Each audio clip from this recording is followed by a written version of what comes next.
सरकारच्या तिजोरीमध्ये वेगवेगळ्या टॅक्सेसमार्फत जो पैसा येईल, निधी येईल, तो असणारा 1976 42 4 लाख करोड्स एवढे आहेत. आणि रेव्हेन्यू एक्सपेंडिचर आपण असणारा बजेटमध्ये दाखवला आहे, त्याच्या फिगर्स आपण बघितलं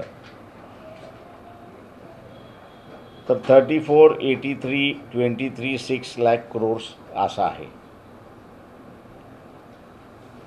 डेफिसिट जर आपण असणारा बघितला तर डेफिसिट हा असणारा 15,06,812 लाख करोड्स एवढा डेफिसिट आहे.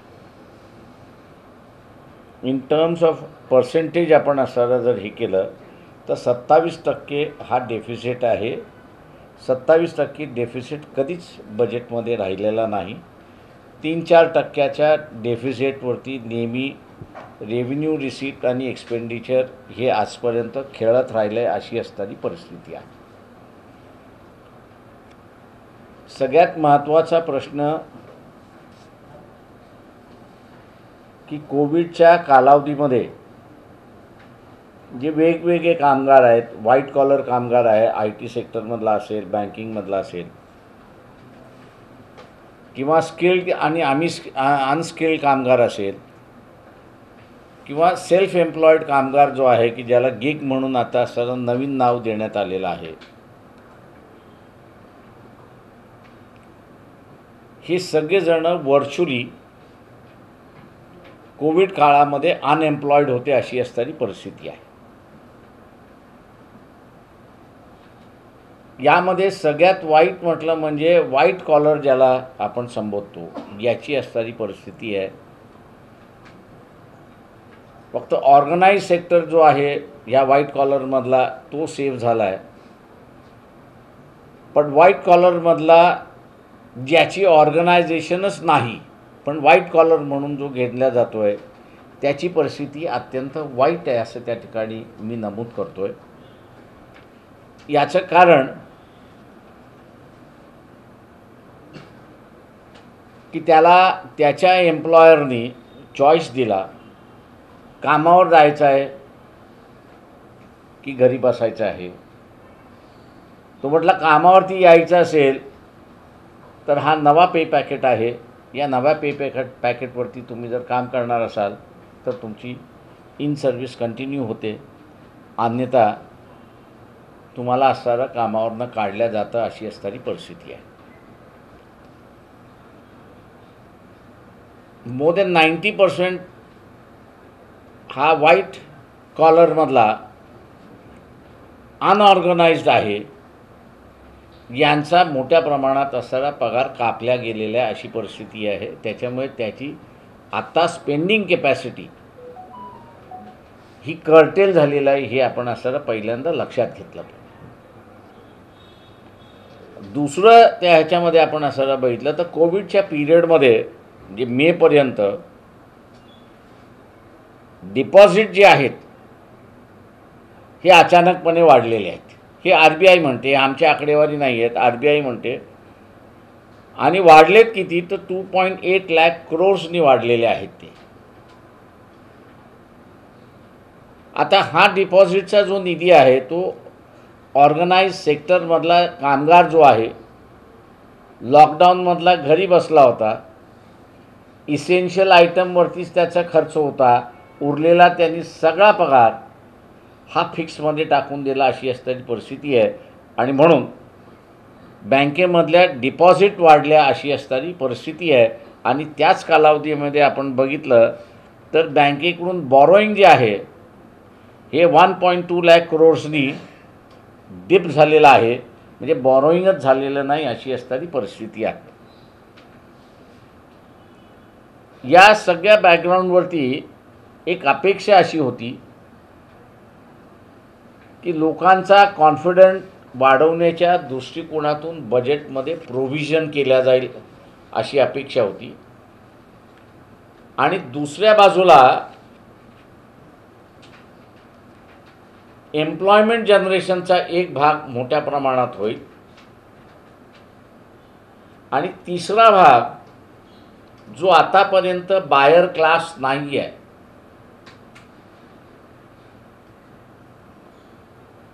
त्या बायर क्लासच्या हातामध्ये शासन फंड देऊन इकॉनॉमीला रिवायवल सुरुवात होईल अशी असणारी परिस्थिती होती.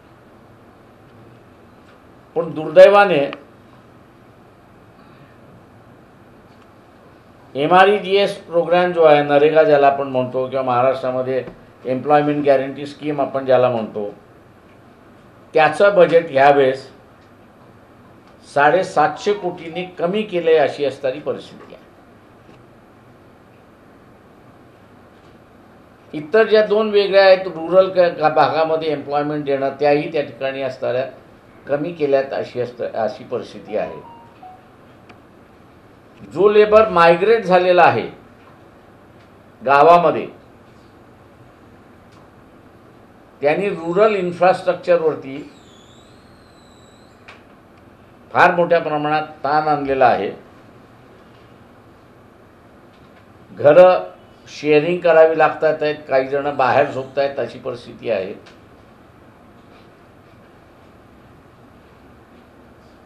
त्यांचं रॅशन कार्ड नसल्यामुळे नातेवाईकाच्या रॅशन कार्डवरतीच त्यांना जगावं लागतं अशी असणारी परिस्थिती आहे. आणि काम नसल्यामुळे त्याची अवलंबता त्याच्या नातेवाईकावरती मोठ्या प्रमाणात पडते अशी परिस्थिती आहे.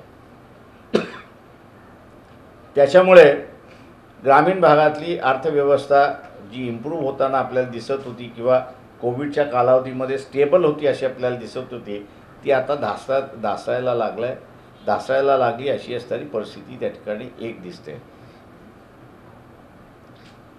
अनेक जण हे करतात आहेत की सेन्सेक्स अप झाले असे त्या ठिकाणी म्हणतात आहेत, आणि त्याच्यामुळे दिस इज अ गुड बजेट.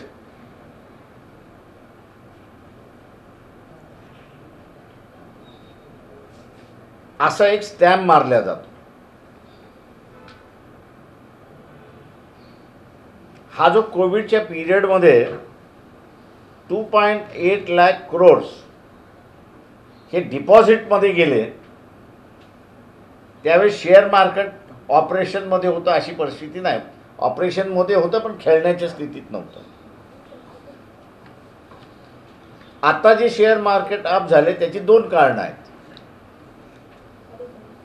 एक कारण एक्सपेक्टेशन हे आहे की बँकेमध्ये इंटरेस्ट हा कमी मिळतो, शेअर मार्केटमध्ये इंटरेस्ट जास्ती प्रमाणात मिळतो, आणि म्हणून हा 2.8 लाख करोड्समधला सम पर्सेंटेज हा शेअर मार्केटमध्ये येईल, आणि म्हणून शेअर मार्केट हे अप झाले अशी असणारी परिस्थिती आहे. दुसरं कारण शेअर मार्केट अप झालं ह्याचं कारण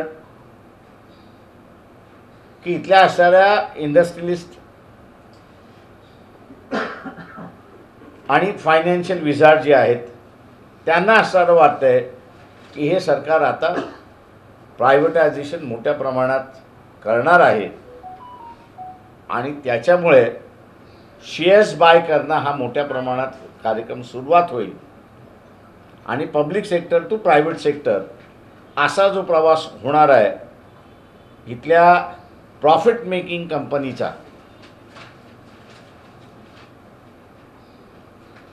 त्यामुळे हे मार्केट अप आहे अशी असणारी परिस्थिती आहे.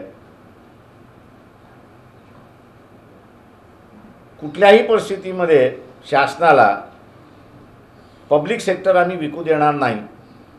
काही टोकाची भूमिका घ्यावी लागली तर ती टोकाची भूमिका पक्ष म्हणून आम्ही असणारा त्या ठिकाणी घेऊ. लोकशाहीच्या माध्यमातूनच तो लढा आमचा असणारा उभा राहील हे आम्ही असणारा या ठिकाणी पहिल्यांदा जाहीर करतो. दुसरं आहे त्याच्यातला आणि सगळ्यात महत्त्वाचं मला असं वाटतंय की इकॉनॉमिक सॉव्हरॅनिटी आणि पॉलिटिकल सॉव्हरॅनिटी ही स्टेबल राहायची असेल तर एक्सपेंडिचर आणि रेव्हेन्यू रिसिप्ट या कुठे ना कुठेतरी मॅच झाल्या पाहिजेत अशी असणारी परिस्थिती आहे. शासनाने जे 3 मार्ग सुचवलेले आहेत, पहिल्यांदा त्यांचा मार्ग आहे की इंटरनल बॉरोइंग हा त्यांचा मार्ग आहे. जी प्रेस नोट काढलेली आहे त्या प्रेस नोटमध्ये आम्ही असं त्या पिरियडमध्ये म्हटलेलं आहे, during the same period the banks liquidity increase by 4 lakh crores. म्हणजे बँकेकडे आज असताना 4 लाख लिक्विडिटी आधीच्या लिक्विडिटीपेक्षा जास्ती अशी एक परिस्थिती आहे. आता ही 4 लाखाची लिक्विडिटी आपण असताना 8 लाखाची लिक्विडिटी जरी बघितली आणि RBIने लॉंग टर्म बॉन्ड्स काढून, इंटरेस्ट फ्री बॉन्ड काढून पब्लिकली पैसा मॉबअप करायचा जरी प्रयत्न केला तरी 15,006,812 लाख करोड्स एवढे जनरेट होणार का, हा त्याच्यातला खरा प्रश्न आहे. इंटरनल बॉरोइंगमधनं हा एवढा जनरेट होऊ शकतो असं अजिबात कुठेही आत्तापर्यंत RBIचे रिपोर्ट्स आपण बँकिंगशी लिंकअप केले तर एवढी लिक्विडिटी कधीही बँकेकडे राहिलेली नाही. किंवा RBIने जे असताना दरवर्षी बॉन्ड्स विकलेले आहेत त्या बॉन्ड्समधनं त्यांना 10%ची ह्याची लिक्विडिटी मिळाली आहे का, तीही नाही अशी असणारी परिस्थिती आहे. त्याच्यामुळे बजेट जे सांगतं की आम्ही असताना लोन बॉरोइंग करू, हे मला मुळात नॉन फंक्शनेबल दिसते अशी असणारी परिस्थिती आहे. फार फार तर 1,000 लाख करोड ते उभं करू शकतात अशी असणारी परिस्थिती आहे. पण 1,000 लाख करोड केला तरी 14 लाख पुन्हा असताना शिल्लक राहतात अशी असणारी परिस्थिती आहे. दुसरं त्यांनी असताना या ठिकाणी म्हटलेलं आहे, that is foreign loan and FDI.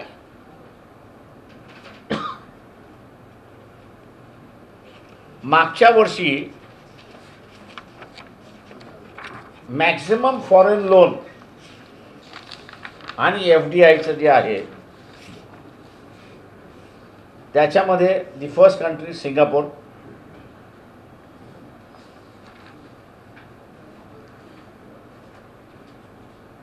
then 36.16,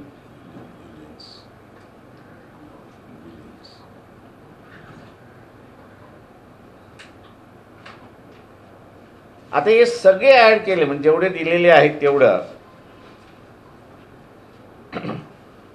तर मागच्या फॉरेन लोन्स आणि FDI ह्या दोन्ही जर आपण विचारात घेतल्या, मेजर डोनर जे आहेत म्हणजे मेजर इन्व्हेस्टर्स आहेत त्यांचं जर आपण बघितलं तर इट इज 77,000 करोड्स.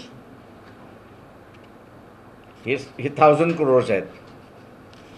आता या माध्यमातून सुद्धा आपण बघितलं तर 1 लाख कोटी सुद्धा उभं राहत नाहीत अशी असणारी परिस्थिती आहे. आता हे जे मॉरिशस आणि सिंगापूरमधला जो फंड आलेला आहे हा मॅक्सिमम फंड चायनीज कॉर्पोरेटमधला आहे.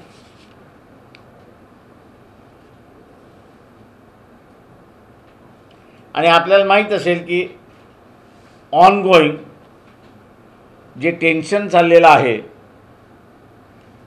नॉर्थ ईस्टर्न भागामध्ये, लडाखपासून ते असणारं गवांगपर्यंत, तर गव्हर्नमेंट ऑफ इंडियानी स्टँड जो घेतलेला आहे की ज्याचा सर्व पॉलिटिकल पार्टीजनी पाठिंबा दिलेला आहे की जे ॲप्स चायनीजचे उपयोगात नाहीत किंवा जे स्पाय करतात आहेत त्यांना बंद करा. आणि दुसरं चायनीज इन्व्हेस्टमेंटवरती अंकुश लावा. आता चायनीज अंकुश लावला तर मग मेजर इन्व्हेस्टर्स जे आहेत त्यांच्याकडून फंडिंगच येत नाही, म्हणजे इन्व्हेस्टमेंटच होत नाही.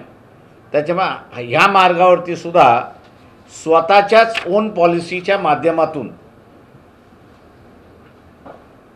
सरकारने आपले दरवाजे बंद केलेले आहेत.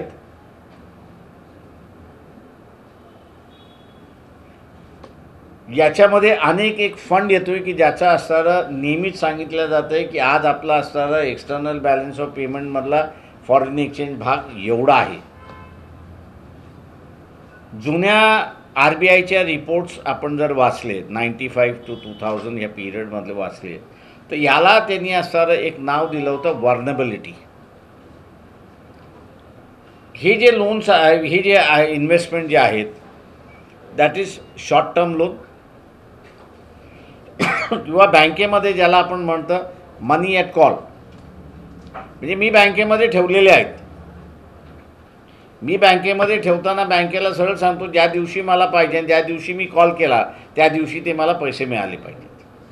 तेव्हा असा हा जो असणारा जो फॉरेन एक्सचेंजमधला एक भाग जो आहे की ज्याचा वर्तमानपत्रातून असणारा फार उदो त्या ठिकाणी केला जातो, तो यांना उपयोगात नाही, फायदेशीर नाही. तो फक्त तुमचा असणारा बजेटमध्ये फुगवण्याचा आकडा म्हणून असणारं त्याच्यामधले त्याच्या पलीकडे त्याचं रिलायबिलिटी आहे असं मी त्या ठिकाणी मानत नाही. त्या ह्याच्यामध्ये जो लास्ट सोर्स त्यांनी असणारा त्याच्यामध्ये सांगितलं आहे